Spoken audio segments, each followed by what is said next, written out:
Pittsburgh Steelers fans, welcome back to another episode of The Standard is the Standard. I'm Jeff Hartman, editor of BehindTheSteelCurtain.com. With me, as always, my co-host Lance Williams out on the West Coast. Now, we've been on a short hiatus. We were going to do a pre-Super Bowl show, didn't do that.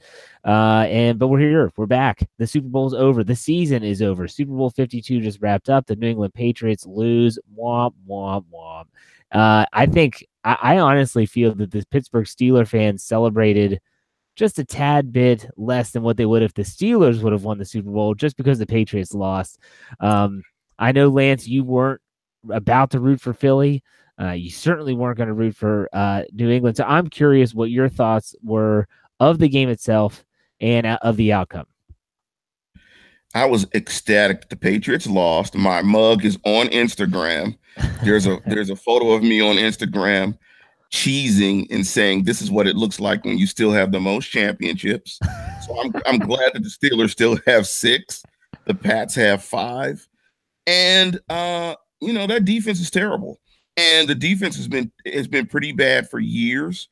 And when you have a Hall of Fame quarterback, it fixes a lot of warts that you have, and the whole Malcolm Butler stuff, that was refreshing to hear, because what it illustrates is that there's drama in every locker room, in every organization, regardless of, the do your job and the Patriot way. There's Adalius Thomas was a bad seed. There's stuff that happens in locker rooms at all times.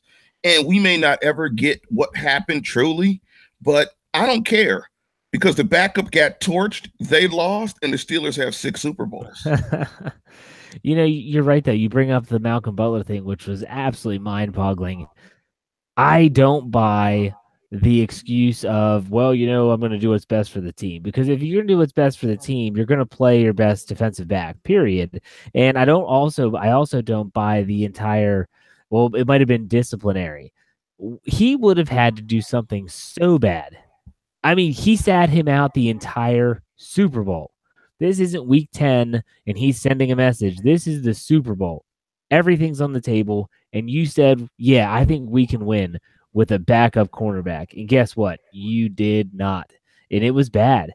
But my question for you, Lance, you're a defensive guy, man. You love defense. You love watching defense, talking about defense. That was, if you're looking at a defensive side of this story, what a horrible Super Bowl that was. I mean, no defense. 2 punts in the entire game. I was kind of disappointed. Everyone talks about the entertainment value, and it was very entertaining, but that's not football to me. Not at all. I know you probably agree, right? Yeah, it was just really bad. I mean, I think the stat was that was the most yards ever in an NFL game. Ever. In the Super Bowl.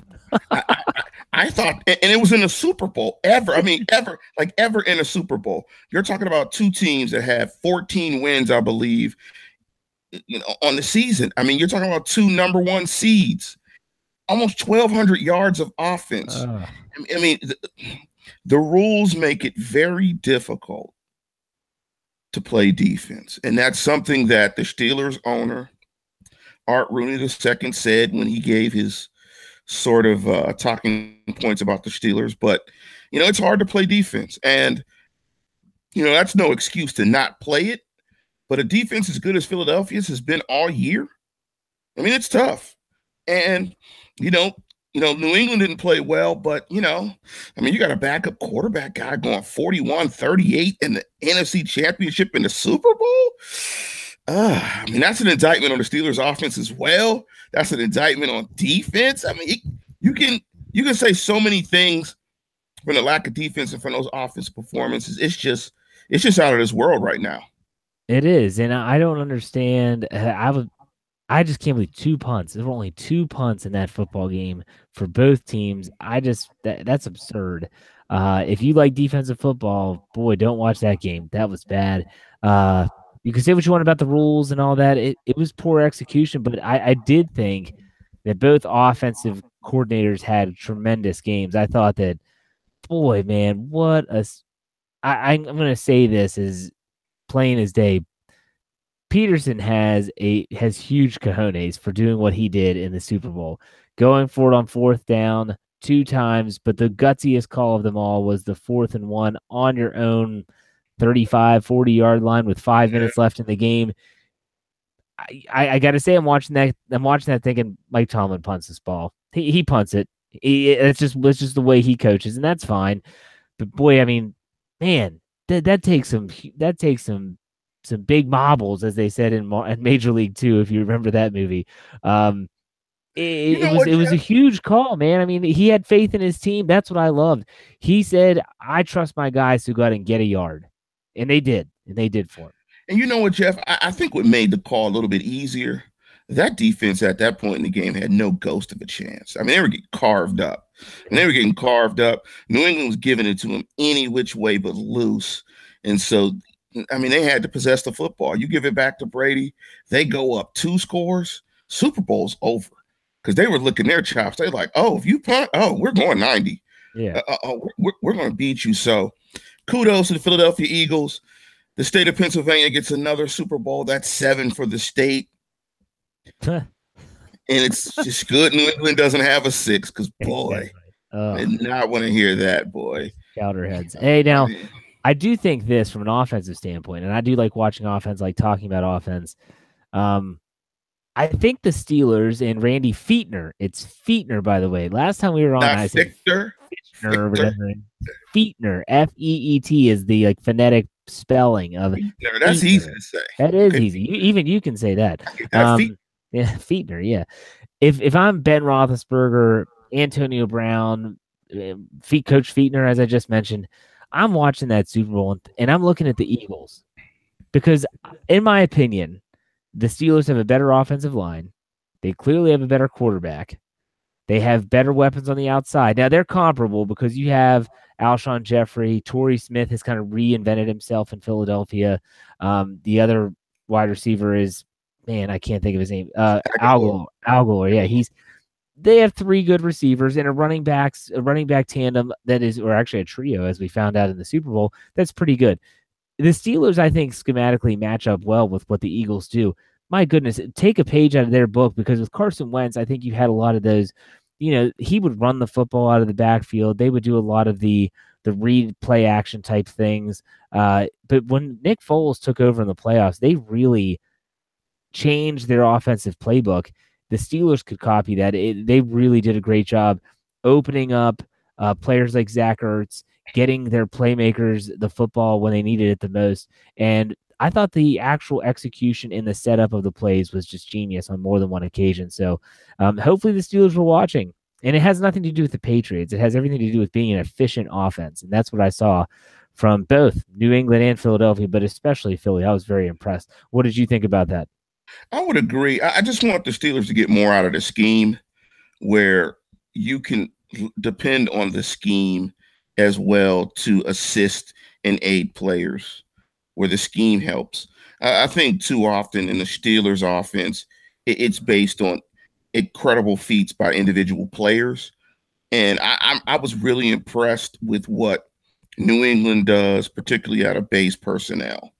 So if you have Rosie Nix on the field with Le'Veon Bell and still being able to use motions and formations when you have linebackers on the field that can't cover, when you have big players and you can really stress defenses when they're not in sub packages, really doing that. So I'd like to see Coach Fichtner get more out of the scheme and depend less on individual contributions from big time playmakers. That's great, but getting it through scheme is better. Yeah. Now, not to well, it's a shameless plug. I'll say anyway. Speaking of Randy Fichtner, we've had these tremendous articles. There's a 3-part series. We've gone through parts 1 and 2. It's a reader who's become a writer. He's a teacher, and he's also a head football coach. He has really broken down what Randy Fichtner did in Memphis when he was an offensive coordinator and kind of taking what the Steelers already do and what he can infuse into it. I mean, if you like X's and O's in offensive football, you want to read these articles. You can find them on BehindTheSteelCurtain.com. If not, just Google Randy Fichtner, the evolution of the Steelers offense, and you'll find those right there at the top of your search. So after the shameless plug, let's get right into something Lance alluded to earlier in the show, and that was every year, whenever the season ends, however the season ends, Art Rooney II has a select group of media that he brings into his office, and they essentially have a sit-down conversation for about 20 minutes. They can ask him questions. He kind of gives the state of the Steelers, so to speak, and we kind of have 5 talking points that we want to talk about regarding what he said, his comments, and things of that nature. First and foremost, what struck me the most out of all the things he said, because a lot of it was very bland and very normal stuff that you hear all the time, but he mentioned how Mike Tomlin, he did not mention this. Let me back up. Mike Tomlin said at the end of the season that all of his defensive coaches will be returning. Well, we've heard this song and dance before with Bruce Arians, where he says one thing and next thing you know, something else happens. And it seems like that might be happening again because it was Art Rooney II, the guy that pays the coaches, that said, we have a lot of assistants that have not had their contracts finalized yet. In other words, that could be coaching elsewhere or being unemployed when all is said and done. We already saw Carnell Lake say that he was resigning. You can speculate whether that was a forced resignation. I don't know. But he said he wanted to spend more time with his family. His youngest son's in high school as his senior year. He wanted to be there for that. I get that. They already brought, the reports are they already hired a defensive backs coach. Other coaching changes, John Mitchell, who's the defensive line coach, is going to be who's always been also an assistant head coach, is just going to be an assistant head coach. They're bringing in the defensive line coach from the Alabama Crimson Tide. His name escapes me right now, but we have the article on behindthesteelcurtain.com. You can check it out. Coaching changes are happening, Lance. I want to get your thoughts on, someone like Carnell Lake leaving, but I also want to think what other coaches, offense or defense, I guess, might be on notice, now that these changes are happening. Who's that head coach that gets in trouble on the South Side? Todd Haley. Who's the other coach that gets in trouble on the South Side? The fact that we had to go through more than one, it's hilarious. That would be Jay Peasy, Joey Porter. Exactly. Okay. When you look at the defense, that defense gave up 45 points to Jacksonville. Yeah. Everybody's seat should be hot as hell. So, hey, there you go. Yeah, and Joey Porter has not developed outside linebackers like many had hoped he would. I always thought the hire was kind of strange because Joey Porter was never that technical pass rusher. He wasn't like even a Kevin Green where you have to develop different moves. He was a unique beast. He kind of reminds me of Bud Dupree. He is the master of no moves. He just kind of uses athleticism and strength to try to get by, and that doesn't always work. I wrote this article that ran today, and I still stand by it.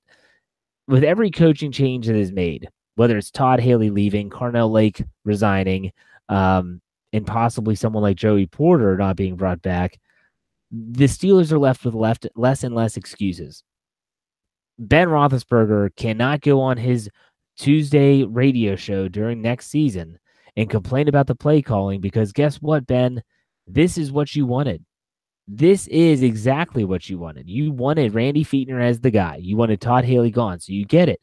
You're going to have a huge voice in the offense. You can't complain about it anymore. And then the fan base is going to get a glimpse of as well. They're going to say, okay, well, we've always thought that Carnell Lake was one of the reasons that the secondary might not be that good. Maybe he can't coach. Okay, so they bring in this new guy, Tom Bradley, I think is his name, former defensive coordinator for UCLA and Penn State. Well, what if they still suck? Well, then maybe it wasn't the coach. Maybe it wasn't Carnell Lake. Maybe it was actually the fact that the players aren't that good. And that goes back on the selection process and the draft and free agency and all that stuff. But less and less excuses. You're not going to have, a coach now, especially on offense, to hang your hat on as, well, this is the reason why, especially for Ben Roethlisberger. So we'll see how that goes. Now, speaking of Ben Roethlisberger, Art Rooney II did say that he spoke with Ben and that Ben stated he wanted to play beyond his current contract, which would obviously, I think he has 2 years left on his current contract. The rumor is that he wants to play about 3, maybe even 4 more seasons. He certainly has it in him if he wants. There's talk that this could be an extension in the making, an extension that would be really, really important for the team's salary cap. They are already over over $1 million over the cap. They're in cap hell right now. What do you think about Roethlisberger saying that he wants to play and he wants to continue to play? And what do you think about the salary cap implications? How old will that put Ben if he played 4 more years? Or how old is he now? He is 32? 35 right now. 35. He's 35 right now? Really? I believe so. Oh hell no. I'm not going to be able to do. Hey, 4 years? 35? Wait a minute. Let's stop. And pause. Let's stop the tape. One thing we know about Tom Brady is he's a hell of a quarterback. Two, I mean, the guy created his own electrolytes. I mean, damn. I mean, we know that the guy is really trying to take care of himself. I mean, he has TB12. I mean, the guy has made up adjectives to describe his stretching. Does anybody think that Ben Roethlisberger takes care of himself to the level of Tom Brady to perform at the same point? No, there's no such thing as BR7 electrolytes. So, I'm sorry. Yet, not yet. BR7 electrolytes. There's no way. I mean, under Haley, Ben has got hit a lot less, so he's been able to preserve his body. I don't want Ben Roethlisberger at 39. I'm sorry. 2 years, I'm good. Let's find the next guy. Okay, I'll say 3. Our extension really change his cap number for the next 2 years. So you're giving him an extension, but ultimately, no, you know what? Give him a 2-year extension. It looks better publicly. Give him a 2-year extension. So you're going to change the structure of his contract. You're going to give him a signing bonus, all this crap that's just Omar Khan doing his magic, which the guy is phenomenal. And you know what? If he plays 3 more years, I'm fine with that. I think 38-year-old Ben Roethlisberger will still be able to sling the rock. If they saw the weapons around him, he'll be better than almost anyone else you can find. But this will change their approach to the offseason, especially the NFL draft. I don't think if these reports are true, and Landry Jones is still under contract, and they drafted Joshua Dobbs last year out of Tennessee in the 3rd round, I don't think they draft a quarterback this year at all. There's no need to. I think that's a 2019 draft at the earliest, in my opinion. So we kind of disagree there. I think that Ben could play at least 3 more years, maybe before you say 2, and then sayonara. Okay, that's fine. We agree to disagree here. Now, let's go with Le'Veon Bell. Obviously, you have the same things. Art Rooney II is playing is basically playing the game as any owner would, and he's talking about what he wants to give Le'Veon Bell. They want a long-term deal. Yada, yada, yada. Simple question, Lance. You think they get a long-term deal done? Yes. Okay. So, how many how many years are you talking? What do you think? Is this going to be set? It'll be a 5-year deal. It'll be a 5-year deal. It'll be front-loaded in the first 3. They'll come back to terms at the end of the 3rd year, and he'll either get cut or not. But I think he's in the plans long-term. For sure. Okay, they'll have to figure out the cap stuff, but cap stuff can always be figured out. So, yeah, Le'Veon Bell will be a Steeler next year and for the foreseeable future. All right, do you give Le'Veon Bell a franchise tag, and then do you think the February 20th is the deadline that teams have to either place the tag on someone or not? Do you think they get that done soon or not? He's going to get tagged. Okay. He's going to get tagged. And if they tag them, I think they're close, but he's going to get tagged either way. Unless they get a deal, he's going to get tagged. All right, yeah, I'm not sure. I'm not sure if they're going to get a deal done. Because, honestly, Le'Veon Bell wants something that I don't know if any team is going to be willing to give him. I think that he certainly could. I think they could get a deal done, but do you think it would be richer than the deal that they gave him last year, Lance? Did they offer it? No. Okay. So running backs with 400 touches don't get better deals. They get older and their body's more beat. So, no, it'll be roughly the same. But it'll be negotiated from the point of this new current franchise tag. So it might go up a little bit because if you tag him, that's presumably what you start the negotiation at. But it's going to be roughly about the same. Okay. All right. Yeah, I don't think he's going to take anything less than what they offered him last year at all. The next thing we want to talk about with Art Rooney is that Art Rooney spoke about Mike Tomlin. He was very, very strong in his support of Mike Tomlin. Said that you don't go 13-3 without a good coach. He thought he did a great job leading the team. I don't think there's any question that he should back Mike Tomlin, but I'll tell you what, the Tomlin haters, boy, are they really rallying. They're really circling the wagons because if you read the comments on BehindTheSteelCurtain.com or anywhere like that, you can definitely tell, my goodness, there's a lot of people that are putting all the blame on him. Now, Lance, I know you don't, but what would you say to those people out there that are literally putting it all on Tomlin? It was a bad loss. I mean, the defense is not good. Part of that's on him. They may not have been as focused as they should have been. Some of the comments, you could think that that was the case.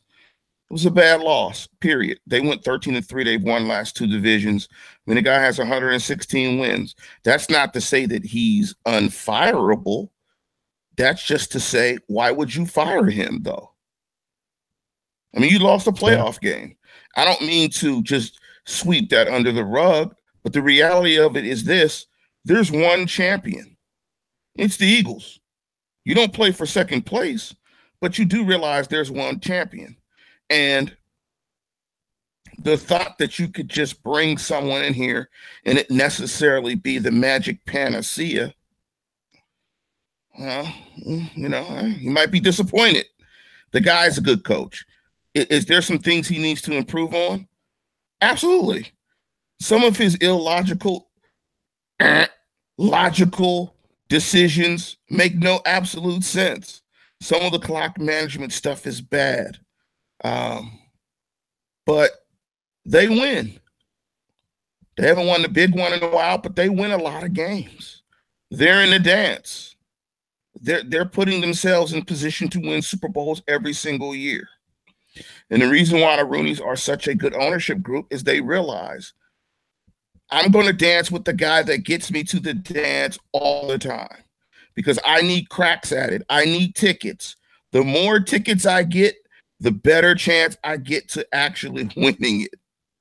You can't go with the guy that doesn't get me to the dance. You go every 7 years. You want to go every year. You may crack through. You may not. That's the reality of this business. But he's a great football coach, period. I think people have a hard time saying that, but he is, and numbers don't lie. Yeah. Now, speaking of ownership group, the last thing that Art Rooney said that really stood out to me was there were those reports circulating right after the season ended that the minority groups they were going to put together a letter and send it to Art Rooney II, and basically saying that as part owners, even if we're minority owners, we would like Mike Tomlin fired. He essentially said, haven't gotten that letter, and even if I did, probably wouldn't read it. What is your whole, we haven't talked about that report here on this show. What were your thoughts on that whole minority report thing? I'm assuming he'll be talking to each of those minority owners and saying, we'd rather you not be heard and not be seen. You don't get too much of a say in this. Hence, you're a minority owner. So either be quiet or kick rocks, because we have a whole bunch of people that would love to be minority owners of the Pittsburgh Steelers. Yeah, you're right, and it's certainly something that I think the way he worded it probably was kind of like a shot across the bow. Basically, keep your mouth shut. Look, you're collecting some money from this. The Steelers continue to be more profitable each and every year. So why don't you just keep your mouth shut? Let me run the football team, and I agree with that 100%. Now, Lance, before we go, I always give you a chance to kind of talk to Steeler Nation. We're embarking on a really long offseason now. What do you have to say to the fans out there? I really celebrated the Philadelphia Eagles win. 6 is greater than 5. I always tell my brother, who's a Patriot fan, get your rings up. get your rings up.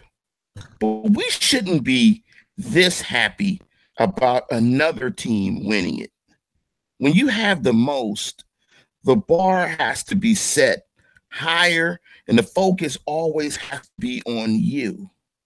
I'm happy that the Patriots, but I'm more disappointed that the Steelers don't have 7. And if we lose sight of that, then the fan base is off point and we just don't get it at all. It's always about black and gold. Always. So be disappointed that the Steelers don't have 7. A lot more than you're happy that the Pats don't have 6. Yeah, no, I agree with you 100%. The Steelers fan base has lost their confidence 100%. You had everyone kind of thinking that 2017 was the year. Coming off 2018 with no Martavis Bryant, they had some key injuries like Cam Hayward. And then they come back in, a little bit of deflating way to go down. But you can't forget 13-3, still a very good team. Going to be a very good team again next year. Keep your hopes up. Get that confidence back as the offseason progresses, and make sure you stay with BehindTheSteelersCurtain.com for all your Pittsburgh Steelers needs. So with that being said, until next time, probably about 2 weeks, we'll be back with another episode. Next week, I'll be on with my buddy Brian talking about some questions and answers, our burning questions podcast, which is new. So make sure you check that out. Check out Behind the Steel Curtain. We'll see you next time. Bye.